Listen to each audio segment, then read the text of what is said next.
There comes a time in every soul's unfolding when it must awaken from the hypnotic trance of human dependency, when it must rise from the sleeping mat of material logic and tear off the garments of worldly reason. For as long as you believe that money is earned by toil, granted by another, or doled out only to the qualified, you will remain shackled to the illusion of scarcity and bound to the chains of competition, and you will find yourself endlessly circling the desert of effort without ever entering the promised land of divine demonstration. I speak now to every man and woman who has cried out in frustration, saying, "But I've done everything right. I've worked hard, I've been responsible, I've saved, I've sacrificed," and yet their hands remain empty, their accounts remain lean, and their lives remain haunted by the ghost of not enough. Let me tell you plainly, your problem is not your diligence, nor your discipline, nor your education, nor your industry. Your problem is your belief in the outer world as your source. Your bondage is not to money, it is to matter. You believe the system feeds you. You believe the job sustains you. You believe the client, the boss, the economy, the stock, the trend is your supply. And as long as you kneel to those altars, you will be tossed by every shift in circumstance, praised when productive and punished when paused, flattered by appearance and flung into despair by delay. But I tell you the truth, and the truth is this: God is your supply, not man, not market, not machinery. God is the only employer, the only banker, the only channel, the only stream. For years, you have walked like orphans, looking for approval from people who do not carry your provision, laboring under the weight of performance and perfection, measuring your value by income and your identity by net worth, and you have asked yourself in your quiet hours, why does this feel so hollow, so heavy, so hard? And it is because you have made your effort your savior, and your effort is not God. You have bowed to the idol of hustle and burned incense at the shrine of self-made success. But the soul cannot be satisfied by struggle, for it was born of spirit and longs to be sustained by spirit. The moment you believe that your good must come through human channels alone, you have made the arm of flesh your trust, and the word says, "Cursed is the man who trusts in man and makes flesh his strength." You were never meant to chase supply like a beggar chasing breadcrumbs. You were meant to speak supply like a king issuing decree.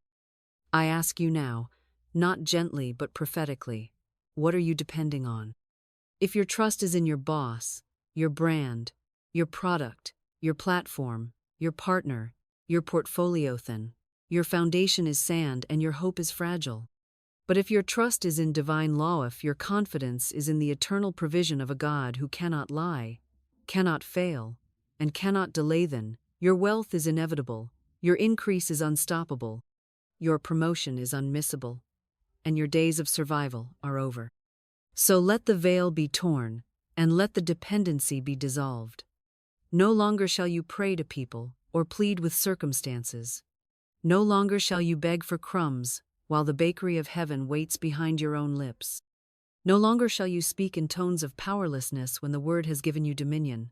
Cast off the illusion of material causation and remember this: spirit is first, matter is second. Speech is first, money is second. God is first, form is second. You do not need to chase what you can command. You do not need to strive for what you can speak. You do not need to wait for what you can decree. Let the lie of material dependency burn to ash. Let the altar of effort be overturned, and in its place, let the word rise. Let the truth thunder. Let the decree be made. I do not depend on man. I do not depend on wages. I do not depend on the visible. I depend on Godand. God never runs out.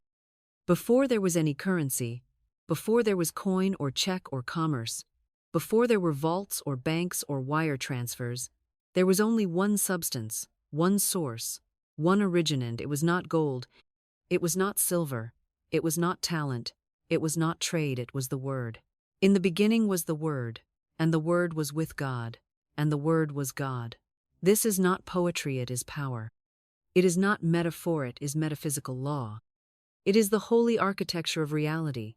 The sacred mechanism by which form is drawn out of formlessness and substance is summoned from spirit, and if you miss this, you will wander your whole life in the maze of effect, never touching cause, crying for change without commanding it, weeping over bills while your mouth remains shut, whispering prayers while heaven waits for your decree. The word is not an accessory to creation, it is the engine, the blueprint, the key, the cornerstone. And you, made in the image of God, are not a creature of circumstance, but a creator by command, a speaker of worlds, an architect of outcomes not by effort, but by utterance. For every soul that asks, "But how can I begin again when all I have is nothing?" I say, if all you have is the word, you have more than enough. If all you possess is the truth that God is supply, and that your speech draws that supply into manifestation, then you are already rich in substance and only poor in sight. You are not waiting for provision to appear, you are waiting for your lips to call it forth. Just as in Genesis the earth was without form and void, and darkness was upon the face of the deep, and God did not panic, did not plan, did not budget, did not borrow, but spoke, "Let there be light," and there was light. So too must you rise into your divine likeness and stop describing the dark and start declaring the light. Your finances may feel formless, your accounts may look void, your career may appear like a deep without direction, but it is not your job to figure out the mechanics of form, it is your job to speak the word. For the word is the command code of creation, and all things obey it. You were not born to be ruled by numbers, or bossed by balance sheets, or bent by algorithms, or bullied by trends. You were born to speak divine command over everything that touches your life. And when your words are aligned with law, they are not suggestions, they are mandates. When your declarations are saturated with spiritual truth, they do not wait, they work. They do not negotiate, they execute. And the reason so many never see the fullness of this is because they treat the word like a charm, not a covenant. They test it. Instead of trusting it, they whisper it. Instead of wielding it, they speak once and surrender. Instead of speaking until the mountain moves and the fog dissolves and the form appears. When I had nothing, when the world around me gave me no sign of increase, when the people in my life said, "Be realistic," when the bills stacked and the work disappeared and the room felt small and tight and breathless, I remembered one thing. The word is not something I say after it's solved. The word is the solving force. The word is not commentary, it is causation. And the moment I opened my mouth and said with full conviction, "God is my instant and endless supply," I was not reciting a nice phrase, I was activating the machinery of heaven. I was releasing the river of provision. I was re-establishing my place in the divine ecosystem where lack is a lie, and truth is currency, and substance flows not to those who strive, but to those who speak. So I ask you, what are you saying? And not once, but continually. Are you repeating your facts? Or are you rehearsing your faith? Are you echoing your environment? Or are you authoring it? Are you muttering your fears? Or are you commanding your fortune? Because the law is always listening. The word is always creating. And silence is not neutrality, it is consent to limitation. But the spoken word, the spoken word aligned with truth breaks barriers, unlocks blessings, flips the system, and bends time. If in the beginning was the word, then in your new beginning must also be the word. And if God spoke the world into existence, then you too can speak wealth and health and peace and provision into manifestation. There was a moment, call it a valley, call it a furnace, call it the wilderness if you like, a moment when everything I had leaned on, everything I had depended upon, everything I had subtly believed to be my supply began to vanish, unravel, or simply stop answering. And I found myself in that holy and horrifying space where no plan worked, no door opened, no contact called back, and no amount of striving, plotting, or logical maneuvering could produce even the smallest fruit, and it was there, stripped of every crutch, every backup, every fallback, that I learned the most precious truth a soul can ever know.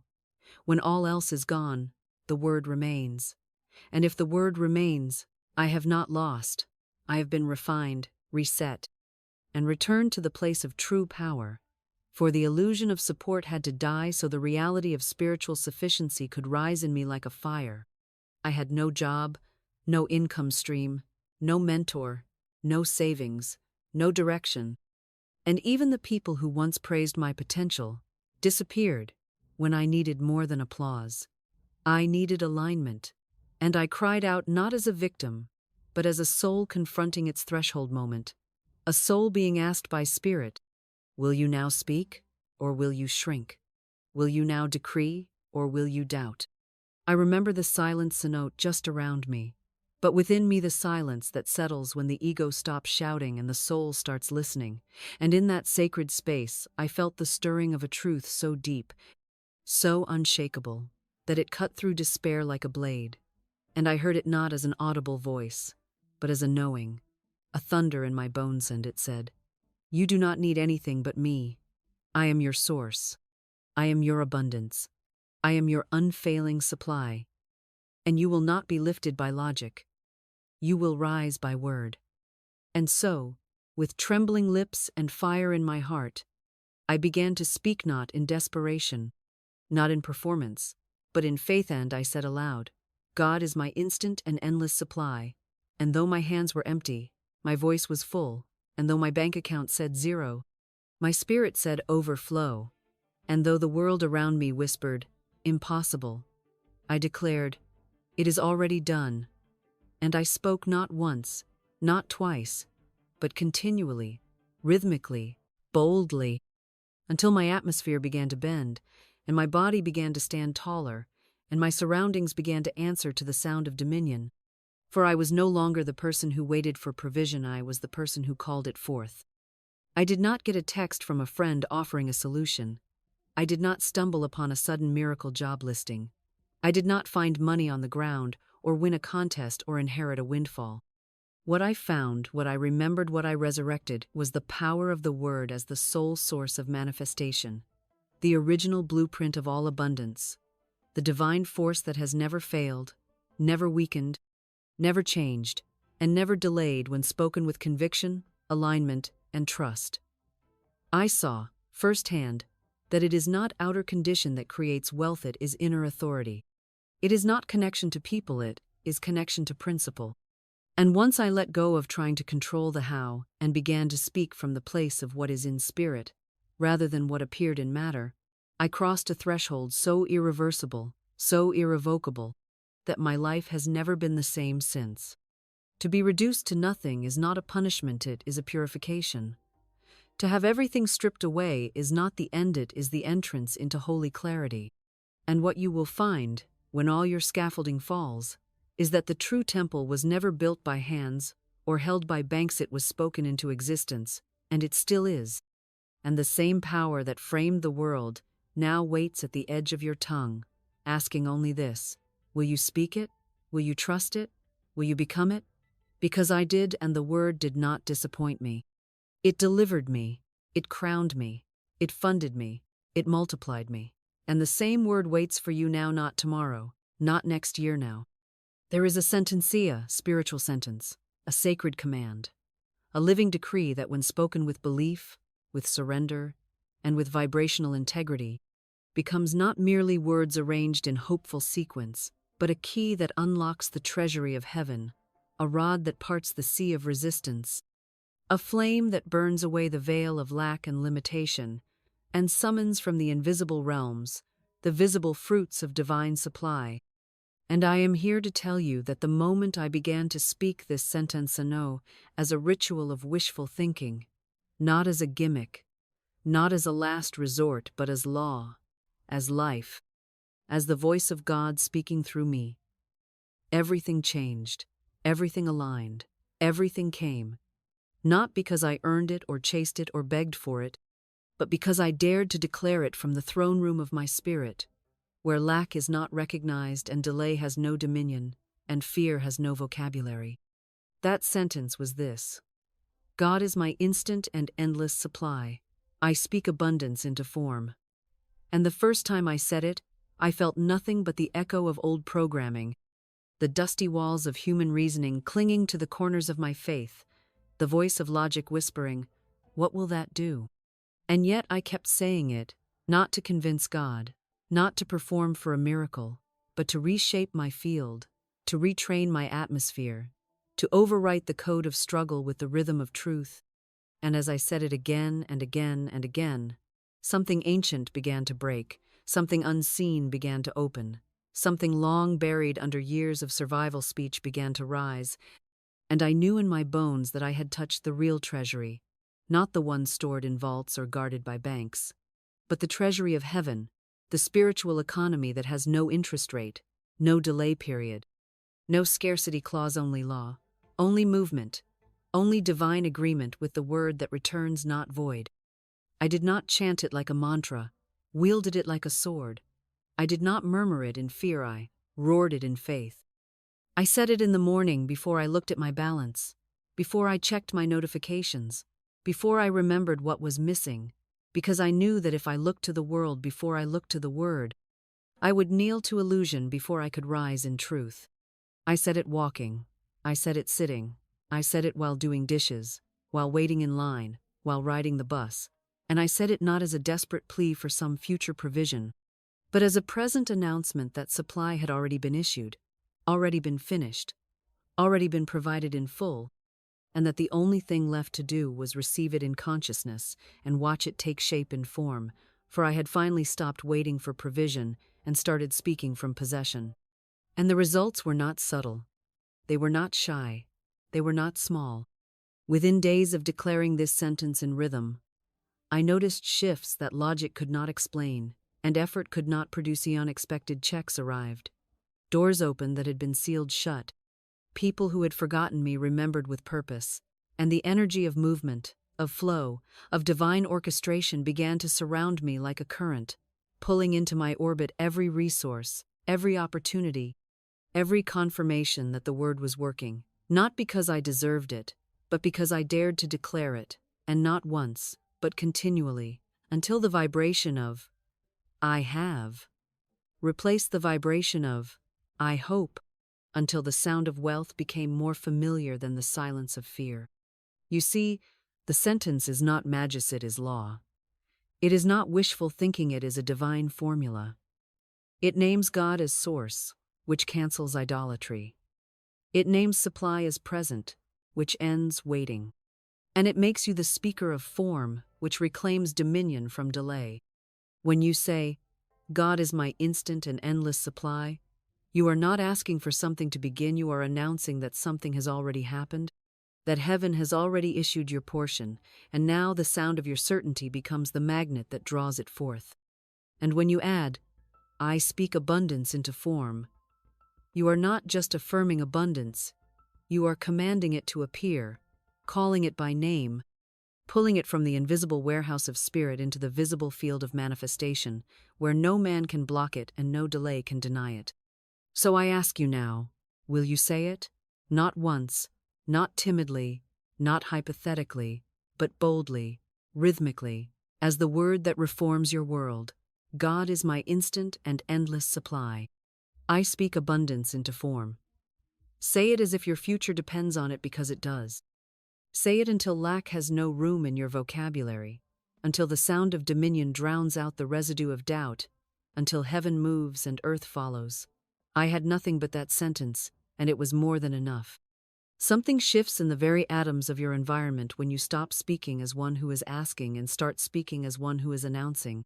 When your voice no longer carries the tremble of please, but the trumpet of "it is done." When your tongue becomes no longer a thermometer of circumstance, but a thermostat of command, issuing spiritual temperature into your finances, your body, your home, your very atmosphere. Because the voice that knows its source does not whisper to be heard by man, it declares to be obeyed by heaven. Dominion, beloved, is not volume, it is voltage.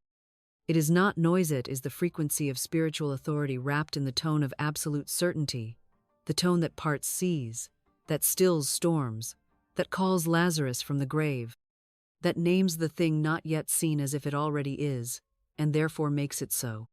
When I began to speak with dominion, something changed, not just around me, but within me. I no longer walked like a beggar waiting for approval. I no longer planned like one who feared the budget. I no longer spoke like someone waiting for the right time or the right person or the right platform. I spoke as if I owned the vineyard, as if I had already been seated at the banquet, as if I were backed not by a job or a system or a savings account, but by the unshakable economy of heaven, and I realized something most people never do because they're too afraid to test it. Money is not moved by need, it is moved by voice. And not just any voice, but a voice that speaks from its spiritual seat, a voice that refuses to descend into the court of doubt, a voice that refuses to echo appearances and instead prophesies substance until substance appears. I began to decree sentences like, "My word is law, and money obeys." And I didn't say it as a motivational chant. I said it like a judge renders a verdict, like a king seals a decree, like one who knows that what I say must now rearrange reality to fit the shape of my utterance. Because spiritual law is not sentimental, and it is not speculative, it is causal. And the moment my speech shifted from hope to dominion, from describing the lack to declaring the provision, the unseen began to bend, and the material began to move.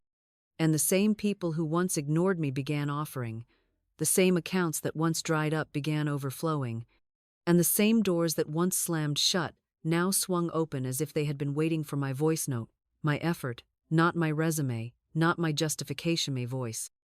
Dominion sounds different. It is not filled with apologies.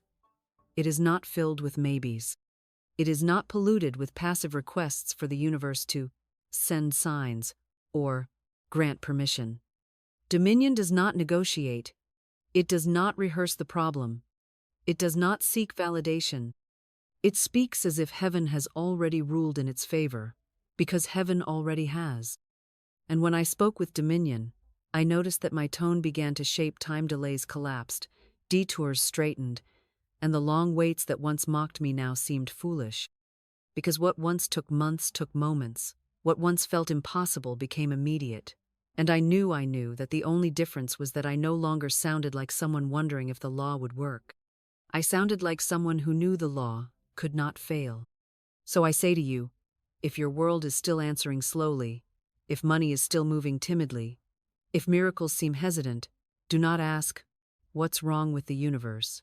Ask, "What's wrong with my voice?" Because if your voice is still echoing scarcity, if it still carries the tremble of "I hope" instead of the thunder of "I have," then your world will reflect that echo until you change it. Speak now, not as the victim of condition, but as the author of reality. Say it. My voice carries dominion. My word creates wealth. I speak, and my world obeys. Speak like that every day. Speak like that when nothing looks different. Speak like that until the very walls of your limitation crumble at the sound of your decree. Because they will. And when they do, you will know what I now know. You never needed the world to change. You only needed your voice to rise. There is a hidden structure to the invisible realm, a cadence to creation, a rhythm to manifestation that does not obey your panic, your deadlines, or your logical timeline. But it responds without fail to the spiritual drumbeat of consistency, to the word spoken not once in desperation, but spoken repeatedly, in alignment, in rhythm, in faith, in vibration, in sound waves that do not beg reality to shift but reshape it by law. And this is the sacred law of spoken rhythm, the rhythm of truth that overrides the rhythm of fear, the rhythm of abundance that replaces the stutter of scarcity, the rhythm of heaven that cannot be ignored when it is activated by your lips day after day after day, until your field yields fruit, not because you forced it, but because you synchronized with it. You see, rhythm is not repetition. For repetition's sake is the law of entrainment, the law of harmonics, the metaphysical truth that anything you repeat long enough becomes not just what you say but what you are. And this is why Scripture says, "So shall my word be that goeth forth out of my mouth. It shall not return unto me void, but it shall accomplish that which I please. And it shall prosper in the thing whereto I sent it." Isaiah 55:11. And I knew that if I could say it and mean it and say it again and mean it even deeper and say it again until my very cells vibrated with agreement, that word could not return void. That word would not fade like fog in the morning.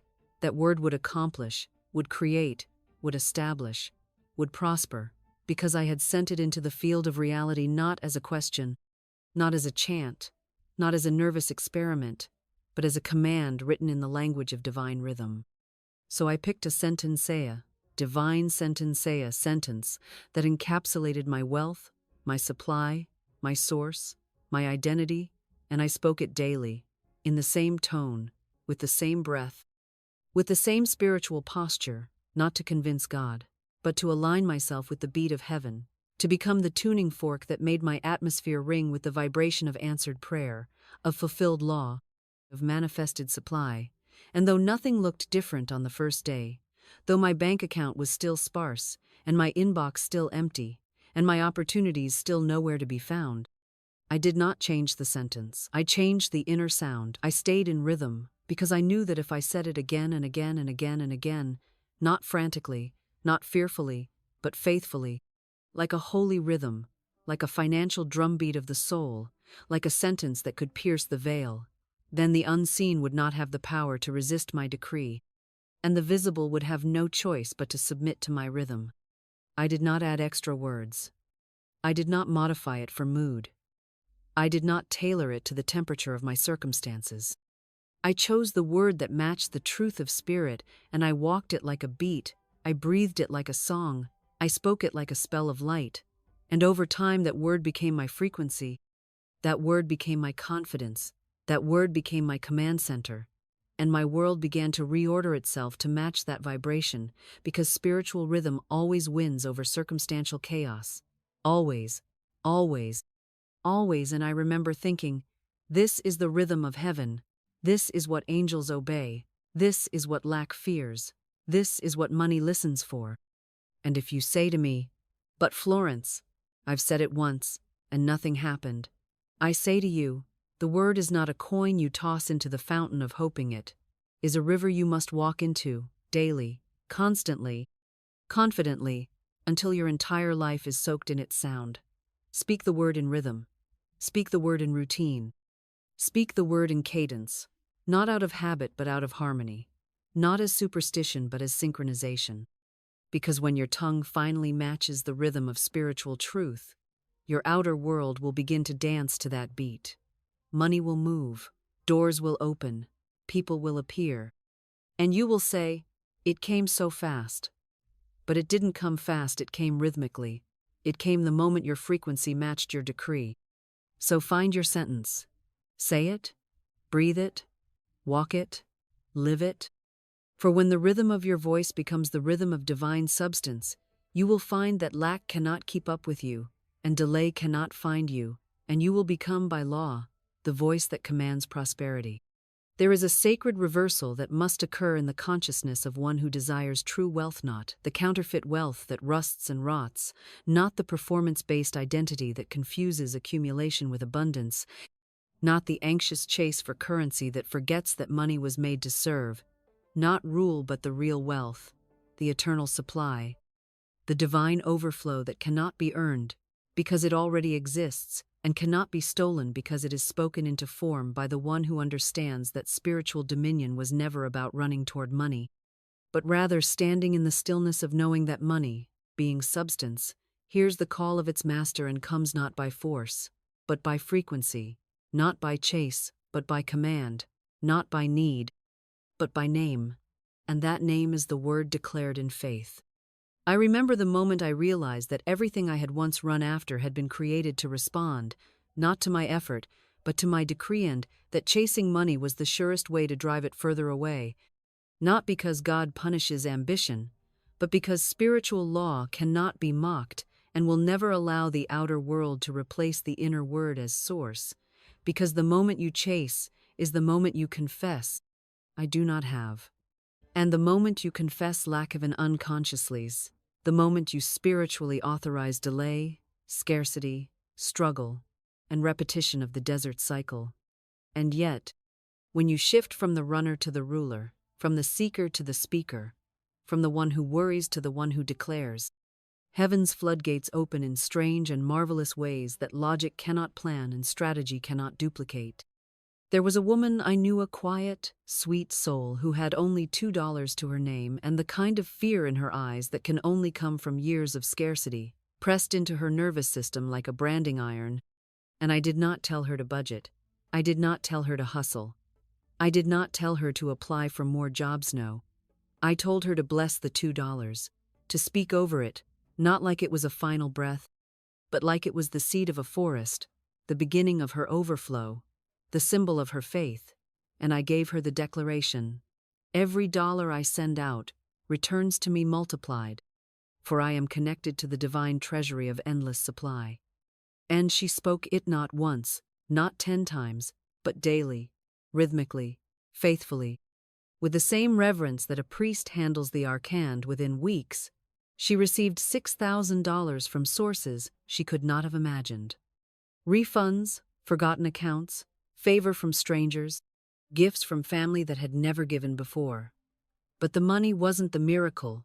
Miracle was the word, spoken in rhythm, received by faith, anchored in truth, unshaken by appearance. Real wealth, you see, is not first material, it is vibrational. It is metaphysical. It is spiritual law enfleshed by the tongue.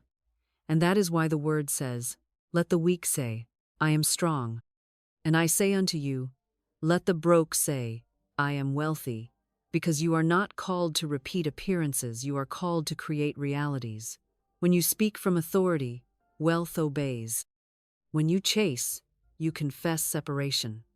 But when you declare, you reveal alignment. Real wealth is not something you attract with sweat, it is something you activate with speech. And if your words have been casual, cynical, confused, or contaminated with fear, then your supply has been delayed, not because God withholds, but because you have not yet spoken like the air you already are. Stop chasing.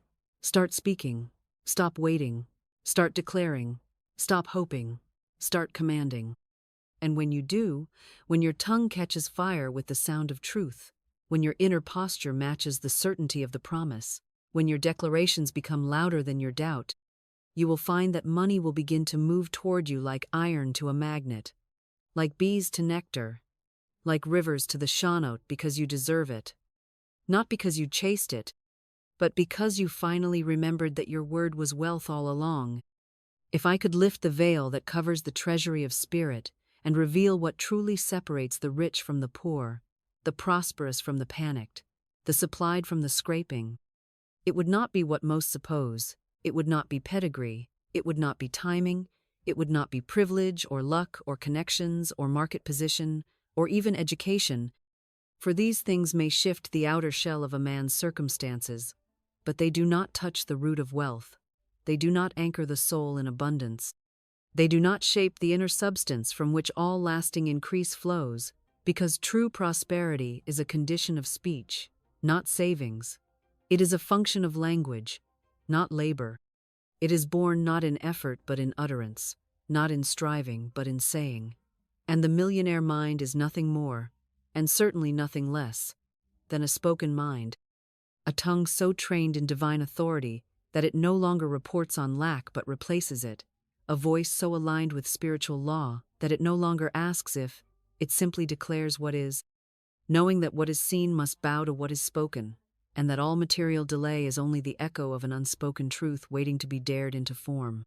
I have walked into rooms where people carried the titles of success but spoke the language of fear, and I have walked into rooms where a man had no title, no portfolio, no inheritance, but his speech was that of a king, measured, certain, decisive, infused with the assumption of divine supply, and you could feel it, like a crown you could not see but could not deny. Because the millionaire mind does not worry aloud. It does not say, "We'll see." It does not entertain the suggestion of lack. It does not indulge the luxury of complaint. It declares, it affirms, it commands, it speaks. And this speech is not pompous or performative, but prophetic, rhythmic, rooted in truth, spoken not from ego but from spiritual citizenship, from the knowledge that my God shall supply all my needs according to his riches in glory, and that if God lives within me, then so does the treasury, the access, the overflow, the instruction, the inheritance, and the very voice that said, "Let there be light."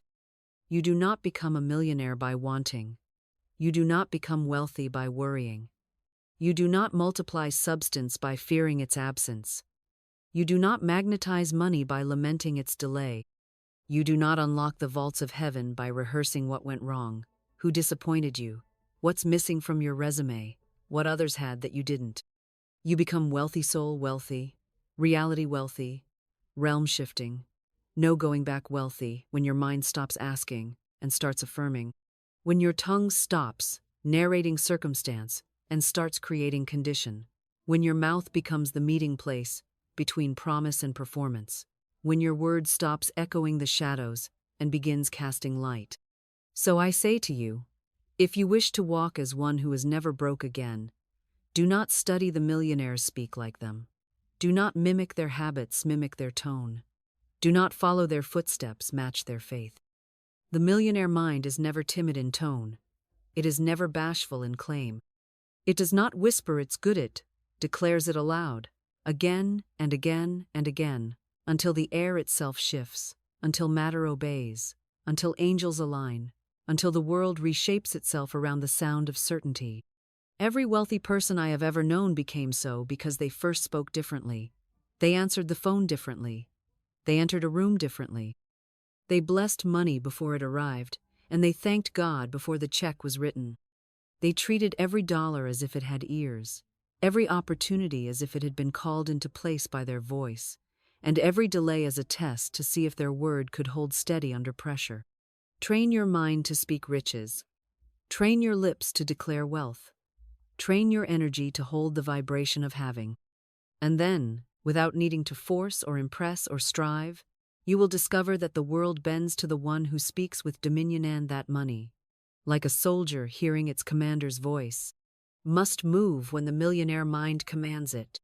It is here that the war begins, not out there in the realm of banks and brokers, not in the struggle for clients or contracts, not in the market or the economy or the employment rate, but here, in the silent space between your ears, where thought becomes belief and belief becomes law, where logic stands armed with facts and figures and past disappointments, waving its weary banner of reason and survival and what's realistic, while the word of truth, the word of spirit, the word of supply stands still and unbothered, like a lion that does not flinch when a dog barks. And here you must choose, not with your feelings, not with your fears, but with your faith, because you cannot serve both logic and law. You cannot worship at the altar of reason and still expect miracles. You cannot declare dominion and then explain delay. You cannot say, God is my supply, and still ask your circumstance for permission to speak like a billionaire. Logic is loud when you've failed before. Logic keeps the tally of what didn't happen, who didn't show up, how long it's been, how empty your account still is. And logic speaks the language of limitation so fluently that you begin to believe it's wise, even holy, even responsible, to rehearse your constraints and quote your bank balance and confess with great accuracy the distance between where you are and where you long to be. But spiritual law does not ask your logic for input. Spiritual law does not run audits on your history. Spiritual law does not care if it makes sense to your spreadsheet or your spouse or your subconscious doubt, because spiritual law, like gravity, just is. It moves not because it's understood but because it's declared, not because you feel ready but because you speak what is already true in the realm of the unseen. And to wait until you see it, to say it, is to surrender the throne of your voice to the prison of your perception. I remember it vividly, standing in front of a due date. No payment in sight. The math didn't math. The calls didn't come.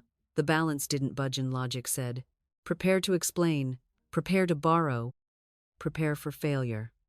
But something holier than reason rose up and said, no, prepare to praise. And so I spoke not from fear but from force, not from numbers but from name, and I said, my supply is not in the bank, it is in the word, and the word has already gone forth.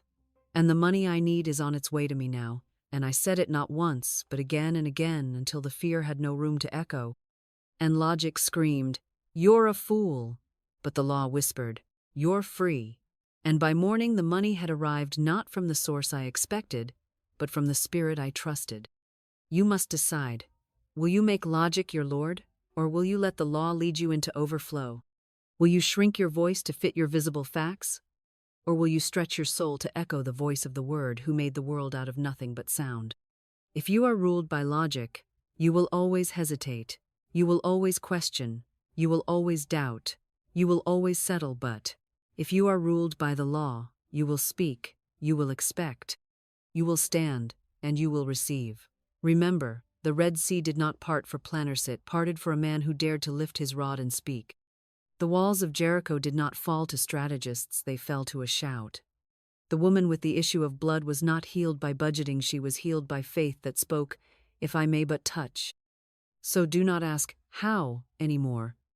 That is the logic's language. Do not ask, "When?" anymore. That is time's trap. Do not explain your lack. Do not justify your delay. Do not narrate your confusion. Speak only what is true in the Spirit, and keep speaking it until the law which never returns void, which never misses its mark, which never mocks the faithful, makes it so. When the Master spoke in parables, he did not entertain with metaphor. He revealed the architecture of the invisible. He uncovered the divine mechanics of manifestation. He mapped the unseen territory of spiritual law for those who had ears to hear and hearts to act, and among his most revealing teachings was the parable of the sower, a story not about farming, but about frequency, not about agriculture, but about agreement between man's mouth and God's mind, not about grain, but about grace made manifest through the word. For he said, "A sower went out to sow." And what did he sow? Not wheat, not coin, not talent, the sowed seed. And that seed, in spiritual interpretation, is always the spoken word. Because what else can be scattered into the wind, planted in silence, buried in unseen ground, yet contain the coded destiny of gardens, vineyards, cities, and nations? Your words, beloved, are not mere sounds, they are seeds wrapped in vibration, carrying blueprints of wealth, healing, favor, and supply. And every time you open your mouth, you are sowing, whether you know it or not, whether it feels powerful or powerless, whether you think you're just venting or just being honest, you are either planting fruit or planting famine, because the soil does not discriminate between the careless tongue, and the consecrated oneite simply yields to what has been declared. And if you wonder why harvest seems scarce, look not at the sky, but at the sentence. Look not at the field, but at the frequency with which you've spoken. Have you spoken in alignment? Or have you scattered seeds of doubt, complaint, sarcasm, and smallness, expecting fruit from that which carries only thorn? For the Master warned that some seeds fall by the wayside, words spoken without conviction, cast off in shallow mindsets, picked up by the birds of fear and circumstance before they could root. Others fall among thorns, words planted in a double-minded soil, where every declaration of truth is choked by the worry of, what if it doesn't work? And what will people say? And still others fall on stony ground, spoken once, and then forgotten, declared briefly but not rhythmically, confessed with hope but not with faith, which is the substance of things not seen, the root that holds even when wind comes and nothing has yet bloomed.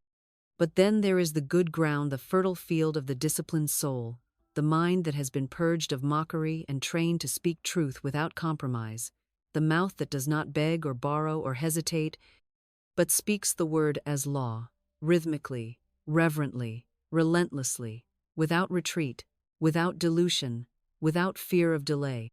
And I say to you, this is how I built every dollar of my fortune out, through labor, not through lineage, not through luck, but by sowing the word like seed, speaking it over empty accounts, over unpaid bills, over rejection letters, over moments when the world laughed and logic screamed and nothing in the visible realm backed up what I was saying, and yet I spoke it still. God is my instant and inexhaustible supply. And I sowed that sentence not once or twice, but day by day, morning by morning, breath by breath, until the soil of the Spirit broke open with harvest so undeniable that even my enemies had to admit I was crowned with abundance. You want increase? Then become a sower. Become intentional. Keep no idle words. Repent for every sarcastic sentence, every self-deprecating joke, every "I'm broke," or "I can't," or "money's tight." These are not harmless phrases. They are drought-producing spells, cast by tongues unaware of their divine function. Clean your language as you would clean a wellspring, for out of it flows the substance of your days. Say not, "I hope." Say, "I decree." Say not, "One day." Say, "Now is the appointed time." Say not, "If it's meant to be." Say, "I align my word with divine intention." And so it must be. Speak and do not faint. Sow and do not doubt. For the one who plants in spirit and tends the garden with joyful repetition shall reap not 30, not 60, but 100-fold return, and it shall not delay. There are errors of speech so subtle, so casual, so socially acceptable, that they slip past the conscious mind unchallenged, dressed in the garments of humility or realism or humor. And yet beneath those cloaks, they are assassins of abundance, saboteurs of spiritual harvest, thieves of divine increase. And I have seen more good men and women, more righteous seekers, more praying souls, more faithful givers bind their own financial rivers. Not because they lacked faith, not because they didn't believe in God's provision, but because they unknowingly uttered words that contradicted the very law they were trying to live by. And the law, beloved, is no respecter of persons. It respects only principle, and where principle is violated, harvest is delayed, no matter how sincere your desire or how urgent your need. So today I speak to you not just as an encourager, but as a corrector, a mirror, a loving rebuke sent from divine law itself, to show you the 3 most common and costly mistakes that cancel the wealth your words are trying to birth. The first is this: speaking lack after declaring abundance. You rise in the morning and speak truth. I am wealthy. I am divinely provided for. Money comes to me richly and frequently. And for a moment, heaven hears, angels move, substance begins to rearrange. But then, by noon, you're joking about how broke you are, or complaining that the rent is due, or muttering, "I can't afford it," as you glance at a menu. And in that moment, you revoke your earlier decree, you uproot the seed with the shovel of contradiction, and the word, which had already begun to form, is arrested in the spirit realm, stopped not by demons or delays, but by the double-mindedness of your own mouth. A double-minded man is unstable in all his ways, says the scripture. And instability in speech creates instability in substance, so you must choose your word and never betray it, even in jest, even in passing, even in the privacy of your own mind. For your life is not shaped by the public declarations alone, but by the hidden conversations of the soul. The second mistake is doubting timing. You speak the word, and then you start to count the days. You speak the truth, and then you check the mailbox like it's magic. You plant the seed and then dig it up every evening to see if it's sprouting, and this impatience is not harmless. It is a violation of divine rhythm, because time, in spiritual law, is not your master, it is your servant. And what you speak does not obey the calendar, it obeys the vibration. The kingdom does not operate on minutes, and ours, it operates on alignment and agreement. And when you speak from pressure instead of power, when you demand deadlines instead of declaring dominion, you lower your frequency, and the very thing that was rushing to meet you must pause and wait for you to rise again in faith. Do not ask, "How long?" Do not say, "It's taking too much time." Say only, "My supply is sure, my provision is set, and I am in perfect timing with the divine unfolding of wealth." Do not rush the rose into bloom. Speak, trust, rest. And the third mistake is this: looking to people, not principle. You declare, "God is my source," and then immediately look to your job, your partner, your family, or your friends to be the manifestation of that supply. You speak the word boldly, and then shrink it to fit human delivery systems. You say, "My provision is divine," but then get discouraged when one particular person doesn't help you, or one door closes, or one client says no. Hear me, and hear me clearly. People are not your source. Jobs are not your source. the economy is not your source. You have one source, and that source is spirit, that source is law, that source is the word you speak in alignment with divine substance. People may be channels, but they are never the well. Do not confuse the faucet with the reservoir. The supply is already yours, but it will appear through whatever means the law selects, and that may have nothing to do with who you expected. So bless the closed doors, celebrate the no's, and speak with unwavering joy. My supply is not limited to man. I am open to every channel spirit appoints. Correct these errors, and you correct the current. Remove these contradictions, and your words will gain new weight.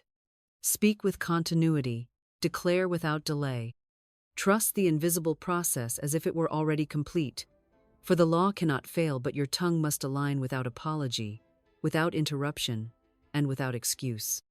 This is not casual magic, it is covenant speech. The word works for the one who works the word. There is no true prosperity apart from identity, and there is no permanent wealth apart from the word that establishes who you are, not just in the sight of men, not just on paper, not just in fantasy, but in the realm of spirit, where your declaration becomes your destiny, and your vibration becomes your visible world. And I must tell you plainly, no one becomes rich by merely thinking rich. No one walks in financial dominion by simply desiring dominion. No one ascends to stewardship of divine treasure until they speak as one who is already crowned, until they open their mouth and name themselves as what God already knows them to be, until their identity is not anchored in effort, history, upbringing, or appearance, but is rooted in divine assignment and spoken into the air as if it had always been true, because in metaphysical truth, it has always been true.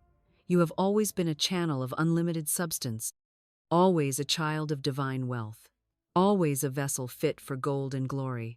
And the only veil that kept it hidden was the cloak of false speech, the robe of modest-sounding lies, the garments of smallness sewn together by words like, I can't, I'm trying, I'm not there yet, and I hope someday. Hear me now, for I am not speaking in riddles, I am revealing a law. You do not wait for wealth to arrive before you name yourself wealthy. You name yourself wealthy so that wealth has a place to land, a name to call, a form to fill. And if your mouth does not house that name, your world will not house that substance. For nothing manifests until it is spoken into agreement with the identity of its possessor.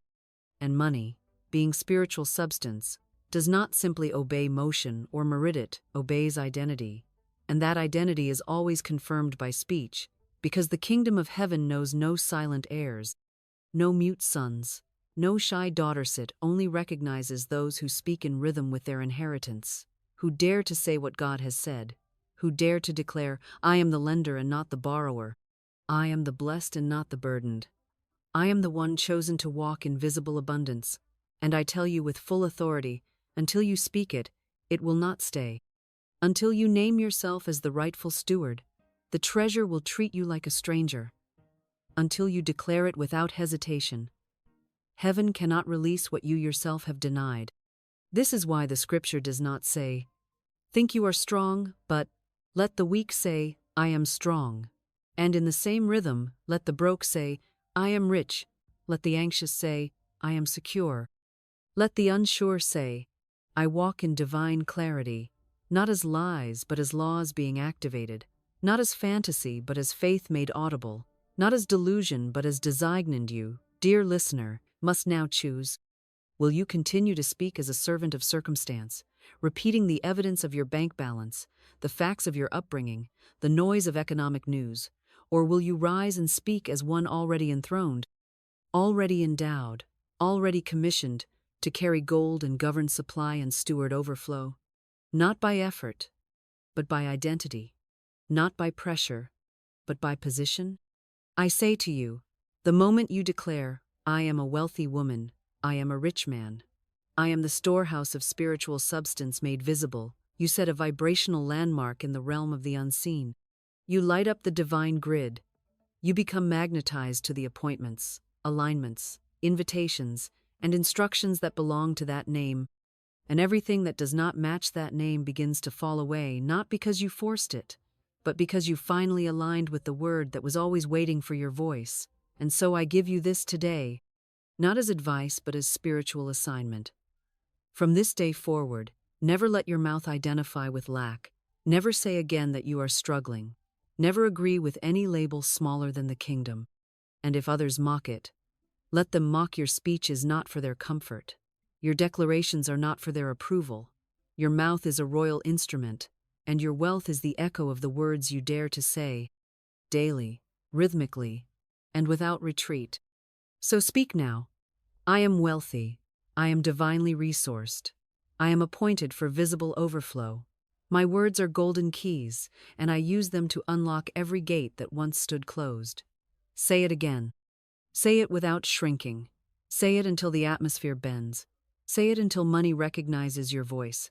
Say it until heaven smiles and says, "There is one who remembers their inheritance." There is no scarcity in spirit, no vault in heaven marked, maybe, no divine economy strained by your request, and the only closed door you've ever known was not locked from above but from within. Sealed not by God's reluctance but by your own silence, your own disbelief, your own agreement with appearances rather than with principle, for the storehouse of divine supply is not withheld. It is a waiting voice. It is poised behind the veil of unspoken truth, ready, eager, bursting to be released the moment you stop negotiating with facts and start legislating with faith.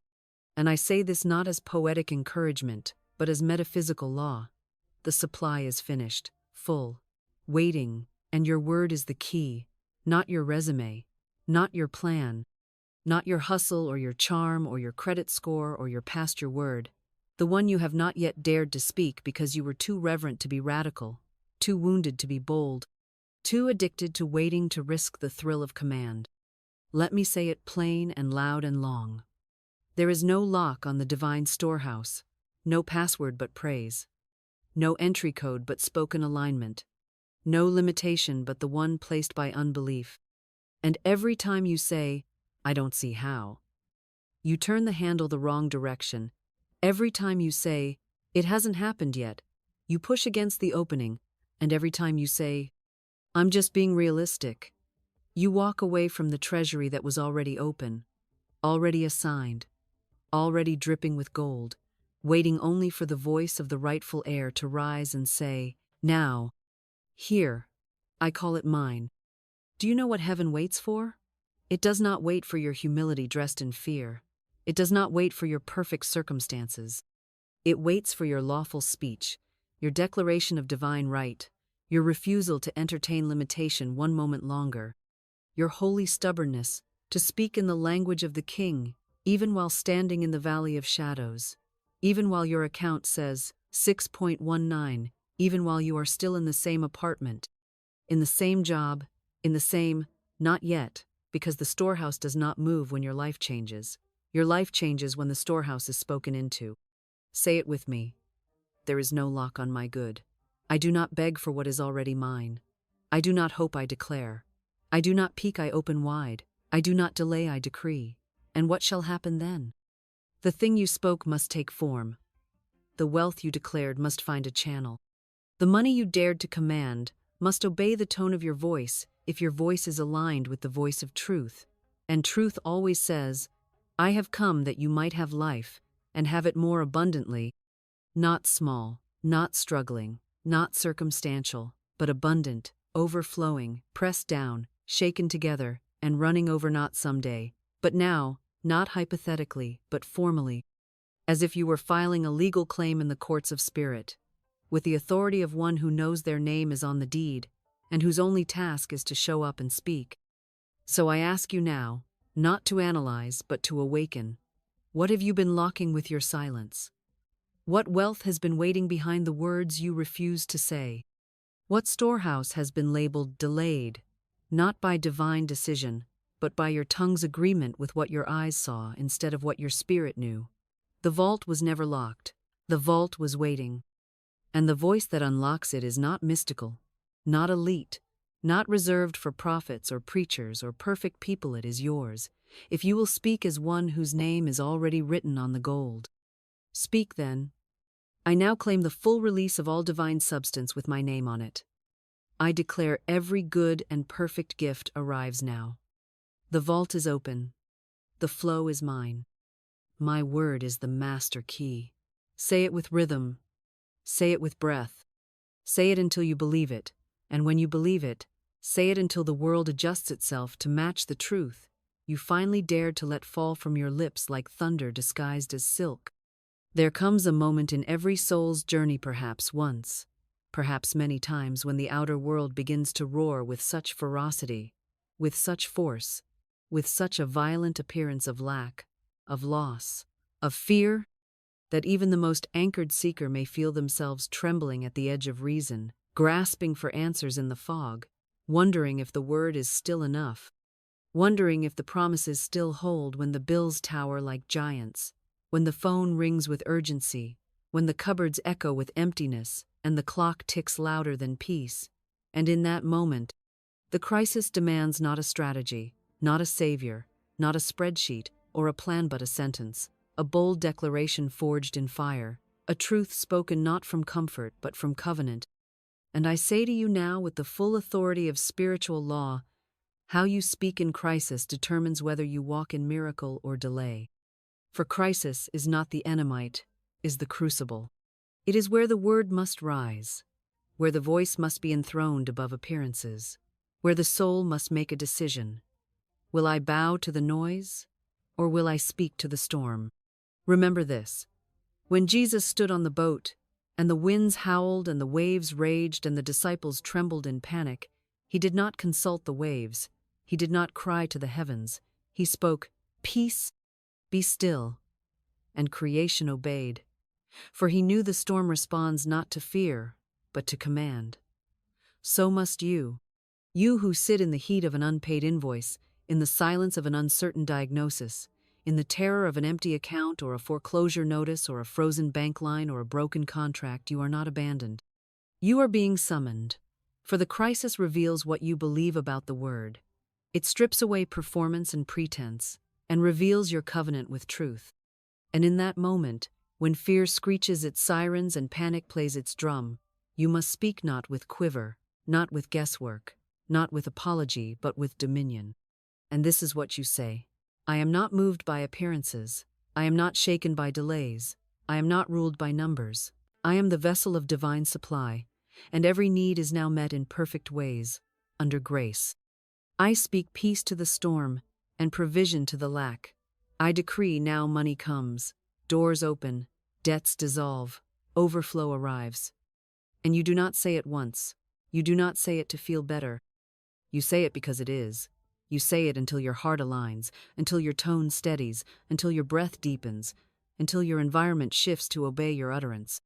I recall the woman whose rent was due and whose phone was cut and whose pantry held only salt and vinegar, and she wept, yes, but then she stood up, dried her face, raised her arms, and shouted, I call for unexpected income, perfect provision, and the cancellation of this debt. I walk in favor, and I expect the impossible.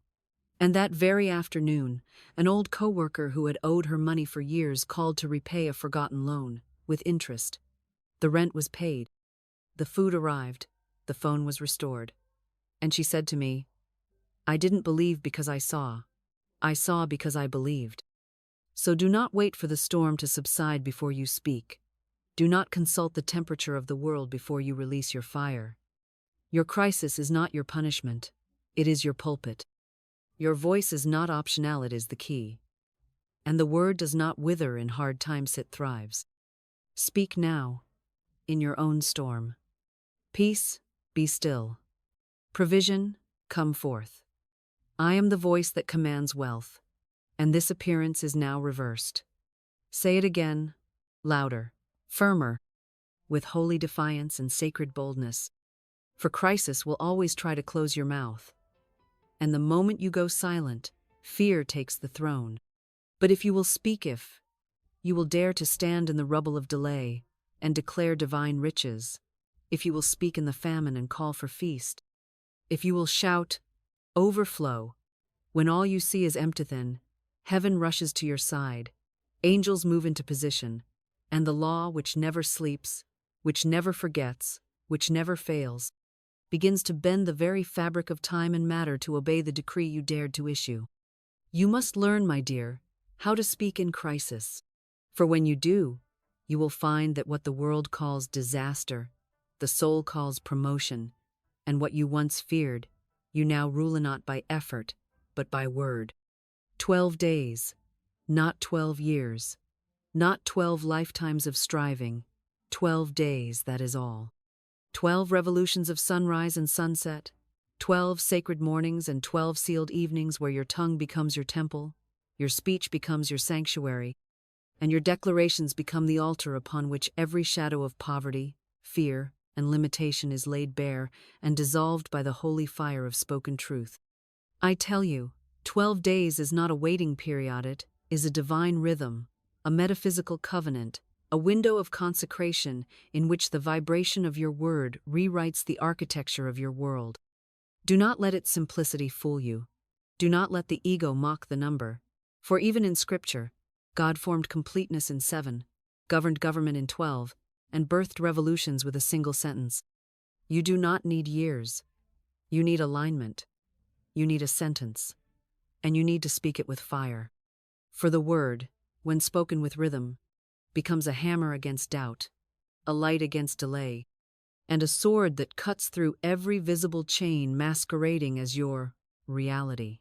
When you say the same truth again and again, not mechanically, not fearfully, but with breath, with posture, with revelation, it begins to cut a groove into your subconscious, and that groove becomes a channel, and that channel becomes a river, and that river becomes a flood of supply, a deluge of divine orchestration so precise, so exact, so supernatural in appearance that you will look back and say, "It happened so fast." But heaven will answer, "It happened so lawfully." Now hear me well. These 12 days are not a trial. This is not superstition. This is not begging the universe. This is spiritual legislation. You are not testing the word. You are enacting it. These are 12 days of speaking one divine sentence, one holy code, one spiritual decree, with unwavering consistency and unquestioned authority. You are not to adjust it. You are not to water it down. You are not to see how it goes. You are to become it, to live inside of it, to breathe it as if it is more real than your bills, more real than your numbers, more real than your doubts, because it is. And the sentence is this: I now speak with divine authority. Money comes to me richly, rapidly, and repeatedly. Say it again, slowly, with breath, with rhythm. Let it rise from your belly, not just your lips. Let your spine lift. Let your tone carry command. This sentence is not a hope. It is a declaration. It is a trigger. It is a flame sent into the field of delay.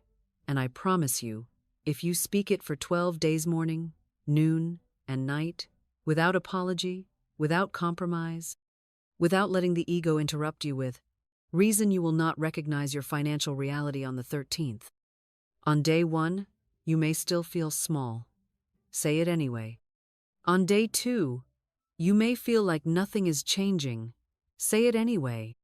On day 3, someone may trigger you with a conversation about how hard it is. Do not take the bait. Say it anyway. On day 4, your bank account might tempt you to say the old things. I'm so broke. How will I make it? But you will pause, smile, and say it anyway. On day 5, something small will shift, a refund, a compliment, a gift. Give thanks. Say it again. On day 6, the words will begin to feel different. They will rise like wings inside your chest. Say it again. On day 7, someone may offer you a job, a sale, a favor, an invitation. This is the outer echo of the inner decree. Say it again. On day 8, the doubt will try one last time. You will feel tired or distracted. This is the turning point. Say it louder. On day 9, you will feel yourself walking differently, breathing differently. Say it with a smile. On day 10, you will find yourself correcting others in your mind. No, I no longer agree with lack. Say it with joy. On day 11, A door will open, a call, a letter, a deposit, a sign, a moment. You'll know it. Say it again. On day 12, you will feel like a different person. Because you are. And now, wealth must obey. It has no choice. The tongue, my beloved, is the rudder of your life. And these 12 days, spoken faithfully, are a divine steering. You are not casting a spell. You are issuing a law. Money is not your God. It is your servant. It is not your source. It is your substance. And your word has dominion over it. So begin now. Begin with breath. Begin with posture. Begin with power. I now speak with divine authority. Money comes to me richly, rapidly, and repeatedly. Say it now. Write it now. Walk in it now. For when 12 days of truth are spoken without compromise, 12 years of delay are shattered in a moment. There is a voice in your head that must be removed, not soothed, not negotiated with, not tolerated, not coddled but dismissed. This voice is the gatekeeper of your delay, the loyal servant of your fear, the invisible warden who has kept you locked behind bars of logic, realism, skepticism, and worldly programming for years. It is the voice that rises up every time you speak truth with a whisper that sounds like your own but is a parasite, a squatter in the sacred halls of your mind, saying things like, "That's not how life works. Don't be ridiculous. Where's the proof?" Or the most poisonous of all, be realistic. That voice is not your protector, it is your prison. And today, by spiritual decree, I tell you with all the fire of heaven behind me, the gatekeeper must be fired. This voice, this silent saboteur, was installed earlier, perhaps in childhood, perhaps by those you trusted most, perhaps by religion, by culture, by education, by generations of fearful people who mistook control for power, who mistook survival for safety, who mistook silence for peace. It trained you to measure your worth by evidence, to wait for proof before praise, to shrink your speech until it was small enough to fit inside the approval of others. It made you polite in the face of poverty, apologetic in the presence of power, and cautious even with your own miracles. And so long as that voice is allowed to sit in the judge's seat of your mind, every divine decree will be cross-examined, every bold word will be met with suspicion, and every step forward will be delayed by a court of false reason. Now let us be very clear, this gatekeeper does not speak with thunder. It does not attack. It questions. It plants doubt in the soil of your declaration like a weed hidden among wheat. You declare, "Money flows to me now," and it says, "But what about your bills?" You say, "I am divinely supplied," and it whispers, "But you still haven't paid rent." And if you listen, even for a moment, even with a raised eyebrow or a breath of hesitation, the vibration of your word collapses, and the law which responds not to volume but to vibration detects your divided heart and returns the only harvest it can under such conditions: delay. The gatekeeper must be fired. You do not reason with it. You do not explain yourself to it. You do not invite it into your prayer time. You do not journal with it, negotiate with it, or listen to it in the name of humility or maturity. You evict it, with fire, with clarity, with finality. You say, "You are no longer welcome in my inner court. I do not require your logic. I do not need your counsel. I do not serve your gods. I now enthrone the word of God within me as my only authority." And then, my dear, you replace the gatekeeper with a watchman of truth. The watchman is the voice that listens only for truth. It does not check the bank, it checks the spirit. It does not ask, "Can I afford this?" It asks, "Did I speak the word?" It watches for doubt with the vigilance of a guardian angel and intercepts every thought that contradicts abundance. When fear tries to sneak in, the watchman throws it out. When sarcasm tries to enter your mouth, the watchman silences it. When someone else speaks lack over you, the watchman says, "I do not accept that." This is the new voice.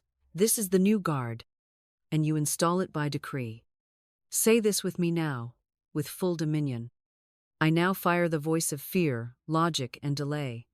I install the watchman of truth. Only the word of God speaks within me.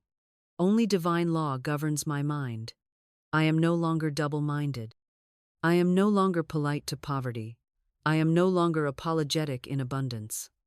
I speak as one with God. And my inner gates are now sealed to doubt. And from this moment forward, you must watch yourself with sacred discipline. For the gatekeeper will try to sneak back in as a voice of fear, but as a voice of being realistic, just considering options, preparing for the worst. Do not be deceived. Poverty always disguises itself in common sense. Lack always dresses up as maturity, and doubt always pretends to be wise. But you are not called to agree with appearances. You are called to declare over them. You are not called to manage reality. You are called to recreate it with the word. So walk now as one whose gates are guarded. When you speak wealth, let no contradiction pass your lips. When you declare supply, let no side comment dilute it. When you prophesy increase, let no apology soften it. The gatekeeper is gone, the throne is cleared, the watchman is in place. And your word pure, unopposed, unshaken shall now go forth and do what it was sent to do. Bring wealth, bring favor, bring restoration, bring divine recompense without delay. Now that the gatekeeper has been fired, now that the old voice of logic and limitation no longer has the keys to your spiritual domain, you must not leave your inner courts unguarded or untrained. For just as the tongue holds the power of death and life, it must be governed, it must be drilled, it must be retrained to speak not the language of the crowd, but the language of the crown. For in this realm, the realm of divine law and invisible supply, the tongue is not ornamental, it is governmental, not decorative, but directive, not merely expressive, but creative. And until it is trained in wealth speech, it will default to the dialect of doubt, murmuring the language of lack, even while praying for abundance, contradicting heaven's order with earth's opinions, undoing the very riches it longs for with casual sarcasm, thoughtless complaint, nervous jokes, or fearful repetition of what is, instead of what shall be. You must understand, spiritual maturity is not measured by how much you pray, how many books you read, how often you fast, or how deep your meditations go. It is measured, above all else, by how you speak when no one is watching, when bills arrive, when the appearance contradicts the promise, when silence tempts you to fill the room with idle chatter or fear-wrapped narratives. And so, if you desire to walk in wealth, if you desire to live in divine opulence, you must retrain the instrument that commands at your tongue until it is fluent in heaven's frequency, until it speaks wealth as naturally as it once spoke worry, until it no longer entertains the dialect of desperation but operates only in the rhythm of riches, only in the cadence of completion, only in the pulse of, "It is done." Begin here. Strip your language of poverty's phrases. Eliminate every habitual muttering that binds you to the barren fields of almost and not yet.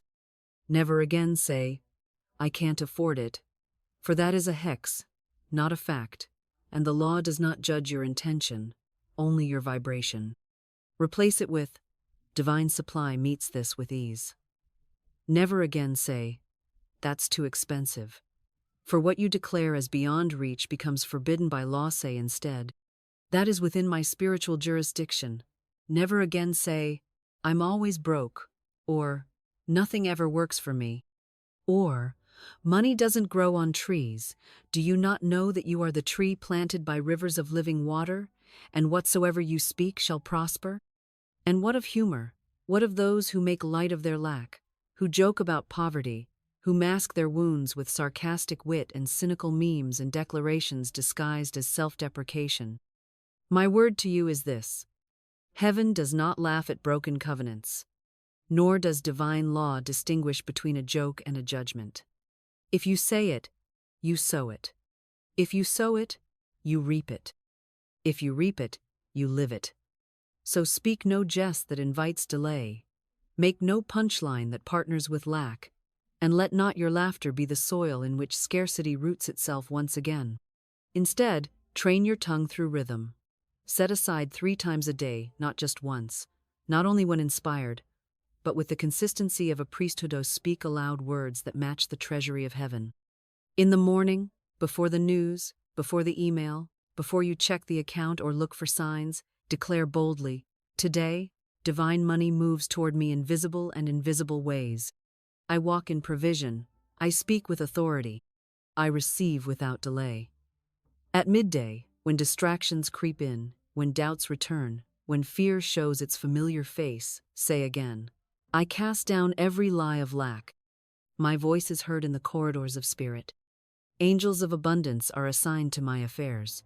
And at night, before sleep tempts you into subconscious agreement with mediocrity, declare, "My words go before me. My sleep is rich with instructions. I am being funded while I rest. I rise tomorrow in even greater increase." Write them, record them, chant them, sing them if you must. But above all, say them not as a ritual, but as a rain, not as a formula, but as a fire, not as a beggar's hope, but as a king's order. For your tongue is not a thermometer measuring the weather of circumstance. It is a thermostat, setting the spiritual climate of your life. And until it is trained to speak only that which you desire to live in, until it is disciplined to declare what God has said, not what man has feared, until it is consecrated to declare only what aligns with the law of abundance, it will continue to mirror the outer world rather than command it into divine submission. So I charge you, train your tongue like the weapon it is. Sheathe it in wisdom, sharpen it in silence, anoint it with scripture, wash it with truth. Let no word proceed from your mouth that you would not want planted in your future.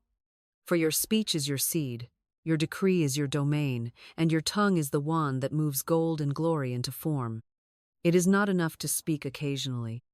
You must speak continually, boldly, rhythmically, joyfully, until wealth has no choice but to obey your voice, because it no longer hears contradiction, no longer detects doubt, no longer finds mixture but hears only a master. Now that your tongue is being trained like the weapon of light it truly is, now that you no longer allow idle speech to trespass upon the holy ground of your spoken dominion, now that your mouth has been rededicated as a treasury of truth rather than a drain of doubt, it is time to forge your verbal arsenal. 5 declarations, not 5 suggestions, not 5 poetic affirmations to be whispered with timidity and shrugged off by logic, but 5 fire-coated decrees to be spoken with the clarity of divine certainty, with the weight of heaven's law behind every syllable, with the finality of prophecy, the boldness of kingship, and the faith of one who no longer negotiates with the shadow of lack, but who walks upright in the wealth of perfect supply, commanding substance, not requesting sympathy, declaring form, not describing absence, standing in the frequency of fulfillment, not begging from the cave of delay. The first declaration is this: I am now a divine channel of wealth. Not tomorrow, not when you get the job, not once you feel more ready, but now. For the present tense is the only tense the law respects, and if you speak of wealth as future, it will remain there, always, on the way, always, about to arrive, always, someday soon, but never touching your hands, never filling your accounts, never shifting your reality, because you have made the mistake of locking wealth in a later moment, a different version of yourself, a future condition that never comes. So speak it in the now, live it in the now, breathe it in the now, and say aloud, with spine straight and spirit blazing, I am now a divine channel of wealth. For the channel does not manufacture the flow, it allows it. It stays open, it stays clear, it stays connected. And your job is not to produce wealth, it is to speak in such alignment with it that nothing in you blocks the flow. The second declaration: God's money flows freely to me and through me. Not just to you, not just for your own comfort, your own goals, your own rise, but through you. For when the law hears selfish containment, it restricts the flow, but when it hears generosity, stewardship, vision beyond your needs, it increases the current, expands the channel, overflows the vessel. So speak it with purpose, speak it with joy, speak it with trust in divine intelligence. God's money, not man's, not your employer's, not the stock market's. God's money flows freely to me and through me, and feel that flow as a river, not a reservoir. Feel it rushing with gold light through your soul. Feel it arriving through doors you didn't know existed. Feel it moving through your voice, your work, your presence, your existence. And know that you are not the source. You are the sacred instrument. Third, all that is mine by divine right now appears. You do not ask for what is not yours, you call forth what has always belonged to you but was waiting for your alignment, waiting for your decree, waiting for your permission, waiting for you to rise in identity, authority, and speech, waiting for you to stop whining and start declaring, waiting for you to stop seeking man and start echoing God. So say it again and again, with full faith and no flinch. All that is mine by divine right now appears. Not by entitlement, not by force, not by begging, by divine right. And what is yours by divine right cannot be taken, cannot be delayed, cannot be withheld. It may be invisible, but it is never absent. And when you speak, it moves into visibility, because spiritual law does not honor appearance, it honors truth, and your word is the activator of visibility. Fourth, unexpected income is expected and welcome. Yes, speak it paradoxically, speak it playfully, speak it prophetically. For what you expect expands, and what you welcome arrives, and what you declare repeatedly becomes the magnetic pattern that draws the substance into your field. So stop repeating that you never catch a break. Stop reinforcing the story that money never shows up unless you chase it. Stop building altars to fear, and erect instead a rhythm of joy, of ease, of suddenness, of favor. Say it daily. Unexpected income is expected and welcome, and let your heart leap with delight every time you say it.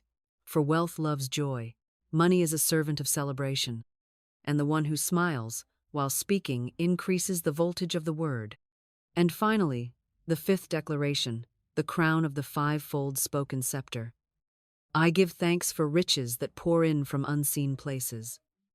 Not trickles, not hopes, not crumbs riches, and not in the future, not from the usual sources, not through predictable pipelines from unseen places, which means from spirit, from synchronicity, from favor, from divine orchestration beyond your current knowing, from channels not yet revealed, from pockets of grace that override every material structure, and by giving thanks before it appears, you complete the circuit, you finalize the claim, you prove that you trust not what you see, but what you say, that you believe the law more than the ledger, the word more than the wallet. So, say it now.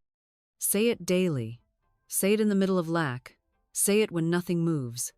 Say it when miracles begin to erupt all around you. I give thanks for riches that pour in from unseen places. These are your 5 declarations, your 5 keys, your 5 wealth codes, your 5 battle cries against the old self, the broke identity, the fearful mouth, and every time you speak them, you are not just affirming, you are commanding, you are not just hoping, you are establishing, you are not just repeating, you are rewriting reality with your voice, your breath, your tone, your decision. And soon, very soon, what you see will match what you've spoken, not because you chased it, not because you earned it, not because the world changed, but because you did. There is a silent torment known only to those who have gotten close to the breakthrough, close to the opportunity, close to the dream fulfilled, yet never quite grasped it, never quite crossed the line, never quite saw it materialize in full. Always circling the promise but never entering the land. Always knocking but never hearing the door swing open. Always hoping but never holding. This is the agony of almost, and it is more maddening than lack itself, because lack is clear, lack is absence, but almost is cruel. It teases you with flashes of provision, gives you glimpses of miracles, dangles the taste of destiny before pulling it back into fog. And yet I tell you this truth by divine revelation. The cycle of almost is not caused by fate or timing or even others withholding your good. It is caused by a war of words. It is the result of divided speech. It is the residue of a mouth that speaks power in the morning and contradiction by night. A tongue that says, I believe, and then mutters, but what if? a voice that rises in decree only to crumble in doubt behind closed doors. Almost is the harvest of partial speech. The law does not honor hesitation. The law does not recognize double-minded declarations. The law does not move when you speak powerfully for 10 minutes and then rehearse fear for the next 10 hours. What you do not seal in the spoken word, you leak in the unsaid whisper. What you do not anchor in command, you drift from in casual confession. The cycle of almost is broken the moment you say with finality, not with emotion, not with panic, but with truth-backed boldness. It is finished. Not, I hope it happens soon. Not, I think I'm close. Not, maybe this time. But, it is finished, a statement so final, so absolute, so irrevocably rooted in divine law, that all appearances begin to organize themselves accordingly. Just as Christ spoke those words at the moment of spiritual completion, so must you speak them not when you see results, but when you decide they must come, not when the account is full, but when the word has gone forth. Do you not see? The Red Sea parted after the command. The oil multiplied after the jars were gathered. The walls of Jericho fell after the seventh shout. Heaven waits on your full speech, not your almost faith, not your part-time belief, not your timid declaration followed by emotional weather reports. You must break the rhythm of delay by breaking the cycle of double speech. You must cast out the voice that says, maybe, one day, soon, I hope, and replace it with now, finished, done, here, mine. You must refuse to live in the threshold, refuse to live in the hallway, refuse to hover outside your inheritance, refuse to wear the identity of one who gets close. You are not the almost, you are the appointed. And I speak this word over you now, and if you will echo it with fire in your spirit and certainty in your mouth, you will never live in delay again. Say this: I end the cycle of almost. I cross the threshold now. I no longer wait outside my good, I walk in. I no longer circle the promise, I possess it. It is finished. It is mine. It is now. Speak it again and again, until your cells believe it, until the angels move, until money organizes itself in obedience, until opportunity knocks without delay, until the invisible substance congeals into form and fortune and favor. Speak it until your nervous system aligns with your prophecy. Speak it until the memory of almost is erased by the reality of abundance. For the word is the key, the word is the entry, the word is the gate that swings open and declares, you are no longer on the outside looking in, you are inside the miracle, seated at the table, surrounded by supply, enveloped by wealth, appointed for overflow. Now that the word has been spoken, now that your tongue has crossed the line, and your spirit has issued the decree, and your soul has heard the final sentence that reshapes substance, there remains but one law left to obey, and it is the law of embodiment, not performance, not pretending, not parroting, but embodiment, the sacred art of walking, as one who knows it is already done, the divine posture of one who no longer asks, no longer watches, no longer begs or bargains or waits for a sign, but instead assumes the mantle, steps into the scene, enters the atmosphere of completion with the dignity of arrival and the boldness of one who knows the welcome has already been written in heaven's ledger.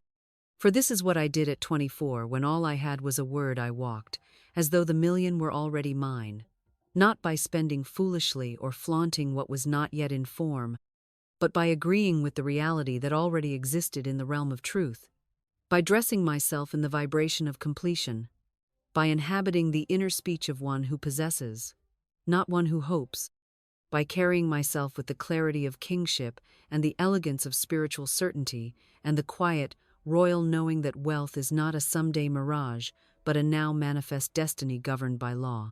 You must understand, the kingdom does not wait for evidence, it creates it. Heaven does not respond to human hesitation, it responds to spiritual occupancy. What you refuse to walk in, you delay. What you rehearse in future tense, you keep suspended. But what you become in speech, in attitude, in expectation, in movement, you summon into form with thunderous swiftness. Because wealth follows the identity that will not be denied. Because money recognizes the voice of one who has already arrived and says, "We must come, for the throne is occupied." Walk as if it's done. Think as if it's done. Dress as if it's done. Respond to emails as if it's done. Enter rooms as if it's done. Pray not for arrival, pray from arrival. Give not as a beggar, give as a banker. Expect not scraps, expect surplus, overflow, divine compensation delivered, not because you earned it, but because you declared it, summoned it, received it, stewarded it in your being before it ever touched your bank. And when fear comes, when the shadow whispers, "But what if it's not?" you do not debate it. You do not entertain it. You do not delay your dominion to consult with dust. You rise up and say, "It is. It is finished. It is mine. It is now." For the ark is already built. The gates are already opening. The flood of provision is not a fantasy, it is a fact waiting on your frequency. And your frequency is no longer panic, no longer passivity, no longer poverty masquerading as caution. It is prophetic. It is powerful. It is possessed by the living word, the word that made you, the word that funds you, the word that formed galaxies, and now reforms your financial atmosphere because you dared to speak and walk as one who has. Say this now, and say it with the entire force of your spiritual being. Let your voice become the trumpet of fulfillment. Let your breath become the wind that parts seas of resistance. Let your tongue hold the vibration of finished faith. I walk in divine completion. I speak from the throne of truth. I carry the wealth of heaven in my vibration. I am already funded. I am already placed. I am already seated in overflow. I am done waiting. I walk as if it is done, because in spirit it already is.